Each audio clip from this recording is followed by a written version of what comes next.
Rikthehemi në transmetim të drejt për drejt, jemi zhvendosur në minutat e të ftuarit, sërish do të flasim për atë çfarë ka qenë kryefjala jo vetëm e mediave vendase, por edhe atyre ndërkombëtare. Së fundmi ka edhe një deklarat nga grupi koordinues i protestës, krye kërkesa, në deklarat natyrisht është dorëheqja e parë evokueshme e Edi Ramës dhe qeverisë. Më lejoni të prezantoj të ftuarin e sotëm, Sajmir Kola, gazetar. Mirë se vini. Edhe aktivist protestues Po që nga dita e parë. Që nga dita e parë e kësaj proteste dhe shumë protestave të tjera. Kola, si e lexuat deklaratën të bërë me dje nga grupi koordinues i protestës dhe faktin që kryeministri më shumë mor me kush e lexoi deklaratën se sa çfarë ishte ajo që duhet konsiderohej ultimatum nga qindra mijëra qytetarë që prej 22-23 ditësh mbushin bulevardin si kurrë më parë në 35 vite. Deklarata djeshme njëherë erdhi si pasojë e presionit publik edhe presionit mediatik. Të gjithë analistët, gazetarët, mediat në përgjithësi, edhe opinioni publik po kërkonte nga ky grup njerëzish që menaxhon, nuk është se drejton, një deklarat ku cilët janë gjërat që duhet të arrijë kjo protestë. Po dhe më herët është bërë. Po është bërë në protestën e tretë. Një deklarat që ka këto baza. Dhe themi 5 ditët e para dolën ato me një komunikim zyrtar. Po, që ka pas këto bazat e kësaj deklarate janë shtuar. Kërkesa e parë dhe krye kërkesa nuk ka ndryshuar. Po, çka e bën dhe të pa negociueshme si deklaratë. Pra, qeveria ndodhet në pozitat e mungesës totale, pa mundësisë totale për të futur në negociata, përderisa kërkohet pika kryesore është dorëheqja e kryeministrit dhe pastaj normalisht edhe e të gjithë qeverisë. Po deklaratën e djeshme do ta ndajë në tre pjesë. Pjesa e parë është që në rast se kjo deklaratë do të kalojë, në kuptimin që nuk do të ketë zgjidhje tjetër përveç se të nënshtrohemi atyre pikave, përjashtimin nga ose fundin politik të disa personave. Në deklarat thuhet që do të kufizohet mandati kryeministrit në dy mandate. Persona që nuk e kalojnë dot këtë prag janë ish kryeministri apo ish presidenti Berisha, që i ka konsumuar dy mandate, dhe Rama. I jepet një mundësi Ilir Metës, po ai për shkak të nuk e dim se si do të përfundojë saga e tij me ligjin, nuk dim nëse e kalon dot pastaj pjesën tjetër apo jo. Shkurt muhabeti kërkohet që kjo klasë politike nuk duhet të jetë më vendimarrëse. Kjo klasë politike, këta dy individ deri tani. Po këta përfaqësojnë këtë klasë politike, sepse në momentin që do të ikin, këta do të ikin i gjithë entorazhi. Në entorazh janë përkrasit, janë servilët, janë bizneset që i kanë mbrojtur, do ta kenë shumë të pamundur bizneset ose oligarkët e sotshëm të ata shohen me një qeveri të re e një brezi të ri. Mos përjashtojmë këtu dhe faktin që pjesa më e madhe e tyre sot janë në SPAK. Pjesa më e madhe e ndërtuesve sot janë në SPAK. Biznesmenë që kontrollojnë tregun në Shqipëri sot janë në hetim të gjithë, pavarësisht se ca dalin publikisht, ta nuk dalin, ata të gjithë paraqiten atje. U janë marrë telefonat, u janë mbasisur zyrat, domethënë ne në këtë situatë jemi. SPAK-u për 20 ditët e protestës ka qenë më i fuqishëm se sa vetë protesta, ku nuk është futur për këtë pjesë. Pjesa e dytë, edhe pse ka ende vende ku nuk është futur në fakt. Jo, edhe pse ka ende gjëra që nuk na i ka thënë se futur është të gjitha, po thjesht nuk na i ka thënë se çfarë ka zbuluar. Ndërsa pjesa e dytë e kësaj deklarate ka të bëjë me qeverinë teknike. Mandat një vjeçar. Me një mandat, jo qeveri teknike, është një qeveri tranzitore. Po kujdestare, le ta etiketojmë. I kanë dhënë te deklarata i kanë dhënë disa gjëra që kjo qeveri nuk i bën dot. Unë mendoj që unë jam kundër në atë çfarë unë mund të përllogaris, unë jam kundër një qeverie të tillë një vjeçare. Sepse kush do ta kontrollojë këtë qeveri? Në momentin që ne do të kemi këtë qeveri, ne do të kemi edhe parlamentin ekzistues. Pra, shumica parlamentare do të jetë prapë e Partisë Socialiste, deri në përfundimin e misionit të qeverisë. Nuk mund të ketë një qeveri pa parlament, pra nuk mund pretendojmë që ne të kemi një qeveri me teknicien, pa përfshirjen e politikës në të. Pra edhe me dorëheqjen e Ramës ju thoni që do të vijojë të parlamentit këtë përbërje. Po, këtë përbërje do ta ketë parlamenti, sepse çdo vendim të qeverisë do ta kalojnë se s'bën në parlament. Do të kalojnë, ata kërkojnë reformën zgjedhore. Marrim të mirëqen që është marrë në konsiderat zëri popullit. Problemi është që nuk ka një ligj sot. Ata kartonët në parlament do të jenë në funksion për të nuk ka një ligj. qytetarët që janë Teorikisht mund të ndodhë kjo, por sot nuk ka asnjë ligj që detyroj ta ulantballën që të veprojë kundër interesave të vet. Cili është ai ligj që detyron? Ne kemi pas një rast ekzemplar në gjithë historinë e politikës shqiptare. Rasti ka qenë miratimi i SPAK-ut, reformës në drejtësi, që u bë atëherë, që ishte një diktim deri në pikën që unë mbaj mend atëherë kur ambasada amerikane, duke parë që situatat nuk do të shkonin sipas pretendimeve që ishin të fillimit për reformën drejtësi, u detyrua të vendos deputetëve shqiptar nga një kushtetut të votuar prej tyre në parlament. Po të hyni arkiveve do gjeni që ajo seancë parlamentare kishte kushtetut të printuar nga ambasada amerikane, nuk ishte kushtetut e printuar nga qendra botimeve zyrtare të Shqipërisë. Mos shkojmë pastaj më tej, që ky ka qenë rasti flagrant në fakt në politikën shqiptare, kur janë thirrur një për një të gjithë deputetët. Dhe çdo vot kundër reformës në drejtësi atëherë, pra ka qenë kaq shumë e diktuar kjo punë në atë kohë, sa u bë e detyruar me një ndërhyrje e tillë që s'është as pak diplomatike dhe as pak është si të urdhërosh të gjithë parlamentin që të votojë një propozim. Kjo nuk ka shanse të ndodhë në një qeveri të sotshme. Shanse dikur ka patur dhe reforma në drejtësi është një shembull konkret se si 100. Kjo është një ndërhyrje ndërkombëtare. E përjashtoni që të ketë një ndërhyrje ndërkombëtare sa i takon situatës që kalon vendi, një situatë e pazakonshme. Po, ne kemi 20 ditë, 22-23 ditë që është protesta, nuk ka asnjë reagim të trupës diplomatike në Shqipëri. Të asnjë zyre. Edhe pse në mënyrë të tërthor. Këtë e lexoni si sinjal pozitiv apo negativ? Jo, unë këtë e lexoj si një mbështetje në heshtje të protestuesve. Por që duke qenë se është një çështje e brendshme e Shqipërisë, absolutisht asnjë diplomat nuk mund të marrë përsipër apo një shtet i huaj të marrë përsipër që të diktojë këtë gjë. Është e njëjta gjë që ka ndodhur dhe në protestën e armëve kimike. Edhe atëherë nuk ishte ndërhyrje nga protesta, ishte një çështje e brendshme, prekte interesat e palëve të huaja, por që nuk patën një ndërhyrje. Në fakt nuk i kemi parë ato njoftimet e zakonshme që bëhen për shembull nga ambasada amerikane, bëni kujdes, ka protest. Nuk ka pasur qytetarëve të saj për të bërë kujdes edhe për të shmangur perimetrin ku zhvillohen tubimet për shembull. Ne që kemi qenë atje të protesta, kemi parë të pjesën tjetër që edhe nga ana e policisë shqiptare nuk ka pasur një, po themi, një rritje të numrit apo një shfaqje force në hije. Sot është protesta radhës, mediat mund ta filmojnë rreth për qark kryeministrit, do shohin një numër shumë të kufizuar. Disa automjete, policie, autobotet e ujit qëndrojnë pas kryeministrit. Si do si tjetë puna në momentin që palët shkojnë në një protest, pra një palë del në protest, do të thotë që janë ezauruar të gjitha rrugët e komunikimit apo të gjitha llojet e negociatave. Nuk ka më, atëherë do dalin protestë, dhe në momentin që dilin në protestë, këtu është çështje numrash. Fakti që sot policia nuk është aq prezente sa ka qenë, do të thotë që edhe sikur të jetë prezente, efekti i saj do të jetë nul. Në kuptimin e saj raportet janë, ne kemi pas në shesh 200-250.000 persona.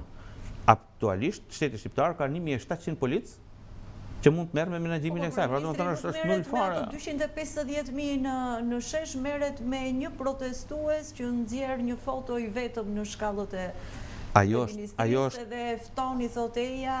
Ajo është e ka marrë edhe përgjigje në fakt. Përjashtuar prezencës madhe të diasporës, përjashtuar të gjitha zhvillimet pozitive që kishte protesta. Sepse është një protestë që është për të marrë shembull, domethënë kjo është ajo që ne kemi thënë, unë kam qenë kundër protestave paqësore. Si individ, momentin që ne shkojmë në një protestë, ne kemi shkuar në konfrontim në mendimin tim. Por këtë gjë mu ma hedh poshtë protesta që është zhvilluar këtë kohë. Pra 3 javë kanë mjaftuar që të ndryshoni mendimin. Që të ndryshoj mendimin ndaj protestave. Dhe ndaj kësaj proteste çdo lloj reagimi i shfaqjes forcës është dalje blof e personit që bën këtë punë. Fotografia e sotme e nxjerr nga kryeministri më kujton një ngjarje shumë të keqe, turpëruese, për Kinën. Në një demonstrat që u zhvillua në Kinë, pas ke zgjedhur demokracinë kjo është fiksa ajo që i përshtatet situatës tonë. Në një demonstrat në sheshin Tiananmen, e njëjtë me demonstratën që është bërë, që kjo është protestë, nuk është demonstrat, atje ishte demonstrat, e njëjtë me këtë, udhëheqja kineze atëherë dha urdhër që të ekzekutoheshin në shesh njerëzit. Dhe Reuters atëherë ka publikuar pamje që njerëzit shtypeshin me tank. Dhe të nesërmen bën paradën në sheshin Tiananmen, ku pushteti i asaj kohe tregon forcën, edhe përballë një kolone të gjatë kilometrike tankesh, del një person me 2 bukë në dorë. Një person tek pull. Edhe detyrohet që tanku të shmanget. I njëjti tank që një ditë më përpara kishte shtypur 100-200 veta. Dhe kjo i tregoi botës që këto janë limitet. Ti e bëre këtë, bëre dhe këtë tjetër, bëre dhe këtë tjetër, tani ngeli dhe një. Pas kësaj, ja e shtyp edhe këtë, që do të bësh, ku do shkosh? Dhe me këtë postim që ka nxjerr kryeministri sot, duke nxjerr një person tek pull para kryeministrisë, ajo është protesta më e madhe. Ai ka caktuar, i ka treguar popullit që është duke shku deri te limiteve të veta. Pra ka dhe këtë për të kaluar. Po kaloj këtë ku do shkoj? Askund. Ai është i detyruar. Unë e shoh si fundin e vet politik.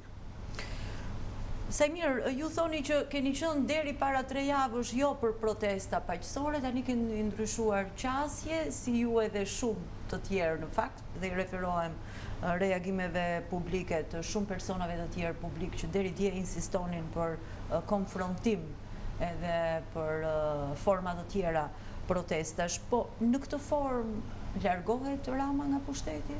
Jo, unë kam ndryshuar perceptimin, unë kam ndryshuar perceptimin për efektshmërinë ose forcën që ka një protestë paqësore. Por unë vazhdoj të mbetem i bindur që këta lloj politikanësh që kemi ne, që e kanë deklaruar vetë publikisht, që pushteti merret dhe jepet me grykën e pushkës, që ishte frymëzimi i kryeministrit, se ju nëse ishit i kujdesshëm kur shpërndanin medaljet e Arit në ditëlindjen në ditëlindjes së partisë, Ruçi shpallej frymëzimi numër 1 i Ramës. Ne nuk mund të shkojmë. Pushteti merret dhe mbahet me grupin e pushkës. Unë mendoj që deri në pozitat e djeshme, jo të sotshme, deri në pozitat e djeshme të kryeministrit, kjo qeveri nuk bie në rast se nuk kalohet dera kryeministrisë.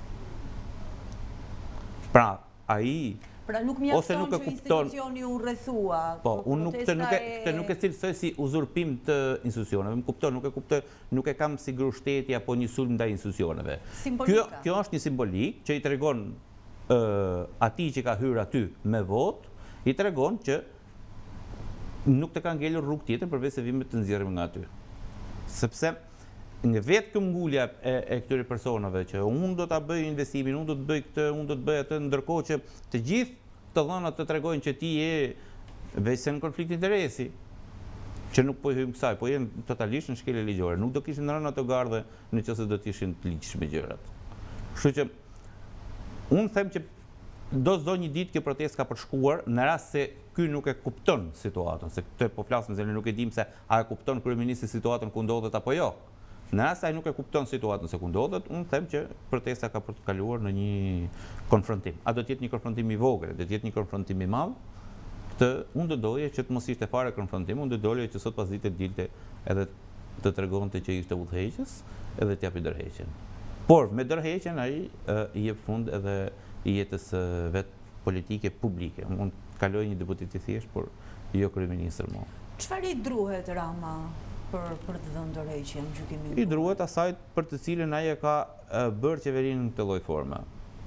Nuk besoj se ka qytetar shqiptar që beson atë që tha në ditën e dytë apo të parë të protestës, që t'ishte për mua, unë shkoja jetoja në Katund, po s'kam kujtja lë Shqipërinë dhe shqiptarët. Atë Katundin na tregoje kur e mori, kur shkoi në Katund ai. Se deri para se të bëjë kryeministri nuk ishte në Katund. Kështu që është shumë kollaj të shkosh e të jetosh në vilë, pasi e ke ndërtuar vilën. Puna është që të mos kishe hyrë fare atëherë kur i thonin ata që e sollën që e sollën me thojt pa prerë, ku do shkonte atëherë ai poshtë urës atje në Paris, se tani është kjo është ajo që ai nuk e dorëzon pushtetin edhe të gjithë këta ky lloj politikanësh. Kola, Starmer ka njoftuar dorëheqjen e tij si kryeministër, si udhëheqës i Partisë Laboriste dhe pranoi që tentoi të ringjallte një parti të falimentuar politikisht, financiarisht edhe moralisht. Është më pak e falimentuar qeveria, Partia Socialiste në Shqipëri, qoftë politikisht, financiarisht apo moralisht? Kjo dorëheqja e Starmerit më kujton një humor që bënim. Nokia kishte ndrruar, kishte dalë në versionin e 30 të celularëve dhe ne ishim akoma me Gramozruqin si shoqëri. Domethënë, kjo tregon sa para është bota dhe me çfarë ore ecim ne. Domethënë, sipas mentalitetit politikanit shqiptar aktual të kësaj klase politike, ne nga zgjedhjet e vitit 2013 edhe deri më sot nuk janë bërë ende 4 vite.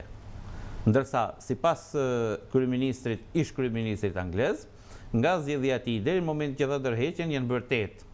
Pra hapat me të cilët ata e masin kohën dhe qëndrimin në pushtet janë totalisht ndryshëm nga kjo që mendojmë ne. Për shpirt, ai vdes aty, kalbet në karrige. Po pra dhe imagjino tani kur lexon edhe atë lajmin tjetër në të njëjtën ditë që një ministër spanjoll për korrupsion e dënoi 24 vite burg. Dhe ta krahasosh pastaj me Po ta dinte, po të ndodhej kjo në Shqipëri nuk do ta bënte ky këtë korrupsion. Me performancën e institucioneve tona të reja të drejtësisë, shpërdorim detyre, korrupsion pasiv, pakës vite burg, pastaj një shërbim prove për sjellje të mirë në burg dhe i gëzofsh paratë e korrupsionit. Shikon, edhe reagimi qytetarët është më i fuqishëm se sa këtu. Pavarësia e qytetarit në një vend të Bashkimit Evropian. Dinjiteti i qytetarit. Pavarësia totale nga pushteti njëherë. Pra pushteti nuk ka dorë t'i bëjë asgjë qytetarit. Fare, asgjë nuk i bën dot. Mund t'i bëj po gjetë në një shkelje që e telendis po themi në zhargonin popullor nga ana financiare, pra gjobit i shkakton pasoja financiare. Por nga ana tjetër nuk ka çfarë i bën një europian, një kryeminist apo një qeveri. Gjermania çfarë i bën qytetarëve të vet? Asgjë si bën dot. Ai burri me të cilin kryeministri u takua dje. Qytetarët kanë shkuar, kanë hedhur me betonjere e bllokuar në presidencë. Po, morosën hyrje të institucioneve. Pra ti thanë vendosën giotinat. Këtu dhe tani këto lloj gjërash të çojnë domethënë se edhe këta kush takohet me njëri tjetrin. Se ne kemi disa lidera europian. Po, vazhdon të jetë ende aty në detyrë. Po, vazhdon të jetë ende. Dhe me të njëjtat makinacione si këtu tek ne. Edhe ne, nëse të kujtohet, në 2013, kur janë fituar zgjedhjet, thirrja ka qenë ishte të bashkohen të gjithë qelbësirat. Të njëjtin gjë ka bërë Macron për të ruajtur pushtetin para 2 viteve. Që thirrri të gjithë aleatet edhe të vdekur politikisht, i thirrri që të ndanin zonat vetëm që Le Pen të mos merrte pozicionin drejtues në politikë. Dhe e bëri këtë. Pra edhe këta që takohen me njëri tjetrin, është si në kohën si në komunizëm, e njëjta filozofi është. Ne kishim disidentët që largoheshin dhe çfarë bëri?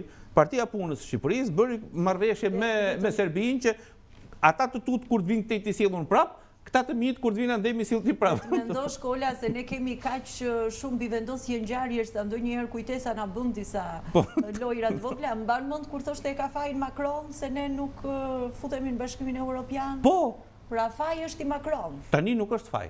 Tani ka ndodhur një gjë. Tani duke qenë se Macron është afruar pak me Trumpin, ne na duhet që ta takojmë. E zorën nga klubi i fanseve të Trumpit dhe nuk ka kujt i gjunjëzohet më, tani shtrëngon dorën deri në minuta. Pa më ka bind për një gjë, ajo gjua trupit e djeshme. Shtrëngimi i duarve tregonte që ky njeri po i lutej pafund që t'i jepte një zgjidhje atij. Përgjëruese. Dhe atij dalja në një skenë të tillë do të thoshte që gjatë drekës 2 orësh që ishte konsumuar, nuk ishte pasur ndonjë gjë pozitive. Tani presim më do të ketë, unë nuk besoj se mund të ketë ndonjë gjë pozitive. Unë pres që ky ta kuptoj deri në darkët që nuk i ka gjërat në vijë. Ai nuk i ka realisht gjërat në vijë, po... Kola, edhe diçka të fundit që më duket shumë e rëndësishme për të diskutuar. Mjafton që dikush të marrë mikrofonin në proteste dhe telendiset personalisht nga kryeministri, imagjino pastaj se si mund të depërtojnë edhe të përshkohen forma të tjera intimiduese tek qytetarët. Pra, merr dikush mikrofonin, bën me dije problematikën, shqetësimin, kërkon të rreqjen e tij dhe ai menjëherë flet rufe në faqen e tij zyrtare. Ku ka ndodhur kjo? Si kjo ndodh për disa arsye. E para është që ne si qytetar jemi të gjithë të inkriminuar në thoza. Sipas ti? Sipas të gjithëve. Janë fakte këto. Ne e kemi bërë një abuzim në jetë. E kemi kërkuar një nder nga pushteti. Dhe këtë nder e kemi kërkuar pak para zgjedhjeve. Diku ka dhënë një legalizim të padrejtë, diku ke marrë një dokument tjetër, diku janë falur ca gjoba, diku këto gjëra kanë ndodhur me mos kanë dashur të na bëjnë të besojmë pikërisht. Jo, ai ka dashur të bëjë që ti të jesh inferior ndaj atij, t'ia dish për nder për atë që ka bërë. Në bulevard do të thotë që por ka dhe një gjë. Ai është kjo protestë nuk është më një protestë në një cep të Tiranës. Dhe grupi që merret me këtë gjë duhet ta di që çdo veprim i tyre është në luftë. Sepse kjo është një luftë, pavarësisht se po bëhet në heshtje, nuk po bëhet aq e hapur, kjo është një luftë shumë e madhe, është luftë për pushtet në fundit. Një palë që ka dalë në shesh kërkon që të rrëzojë nga pushteti një palë tjetër që thotë unë i ka fituar zgjedhjet. Ligjërisht i ka fituar. Ai nuk ja kërkon dot. Për shkelje që ka bërë, shko faktoj, është punë, kjo është pjesa juridike që merremi. Moralisht ky nuk qëndron sepse të gjithë e dimë se ka vjedhur. Qytetarët janë shumë të qartë aty dhe nuk i thonë. Por kjo është në fund të fundit kontrata jon ka mbaruar, je i pushuar nga puna. Në fundit kjo është një ne duam të jetojmë me dinjitet. Jo, qytetarët kanë kërkuar një gjë tjetër, nuk kanë kërkuar këtë. Kjo është gjë më e vogël që kanë kërkuar qytetarët. Qytetarët kanë kërkuar fundin e tranzicionit. Po fundi i tranzicionit është një tërmet 11 ballësh në politikë, ëh? Se janë shumë figura që duhet largohen nëse ne kërkojmë fundin e tranzicionit. Dhe ata figura kryesore marrin edhe qindra të tjerë me vete. Pra, jeta atyre politike mbaron në momentin që qytetarët kërkojnë dhe arrin tek finalja që ta marrin këtë fund tranzicioni. Është një kala e ngritur mbi këtë tranzicion. Dhe politikës shqiptare aktuale intereson që të jetë edhe 100 vjet ky lloj tranzicioni. Se shesh për të thyrë shesh e kanë, nuk e kanë gjë tjetër. Kola, po mirë, po leximin që i bën opozita Partia Demokratike në këtë rast, meqense përmendet edhe emri i kreut të Partisë Demokratike gjatë gjithë kohës në proteste dhe shikoja dje edhe përfaqësues sekretari organizativ për shembull që rendiste kërkesat e protestuesve, ndërkohë që më herët kish pasur edhe ai rezervat, kritikat për të mos thënë fyerjet ndaj qytetarëve që protestonin. Nga momenti që një antar partie, një drejtues politik merr pjesë në një protestë, të thirrur nga qytetarët, ai nuk është politikan në atë protestë. Është qytetar. Është një qytetar. Por ka dhe një detyrë, të cilën e ka kërkuar vetë dhe e ka marrë përsipër. Dhe opozita ka dy, të përfaqësoj edhe pjesën opozitare të vendit, që tani del që nuk është më pjesë opozitare, por shumica e qytetarëve, që Partia Demokratike bashkë me aleatët, partitë vogla, të mëdha, që nuk ua dim emrin, duhet të ngrihen të përfaqësojnë. Ne kemi një protestë që ka shkuar shumë larg, dhe kemi një opozit që rrin hije, nuk e di si çfarë bën, më shumë ngjason me një person i cili është duke parë një fushë betejë, dhe tani pret kush do të fitojë me atë të bëhet. Do të thonë, unë nuk shoh sot një opozit që e ka ndarë mendjen se në cilën anë të jetë. Se në momentin që opozita e ndan mendjen se në cilën anë të jetë, ndodh kjo gjë. E para, të gjithë antarësinë e vet e zbret në shesh. Si qytetar, e ka ndorë të bëjë këtë.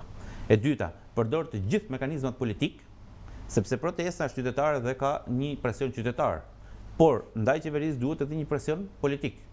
Përdor të gjithë presionin e vet, mekanizmat politik, ligjor, për t'i ushtruar tërësinë tjetër qeverisë. Që të shkoje kryeministri det aktit të ndërheqjes. Çfarë mund të ishin këto? Mund të ishin dje për shembull, ne kemi parë përjashtimin me 60 ditë të një deputeti. Ku është Partia Demokratike që të reagojë? Po nuk ka lidhje, ajo është në opozitë aty. Ku është Partia Demokratike që të reagojë në lidhje me këtë gjë? Penguan seancën plenare se komunikuan me kryeministrin. Po ku është forca më e madhe politike? Ku është forca më? Po pse agroni me Eraldin do të bëjnë gjithë luftën politike? Ku janë këta?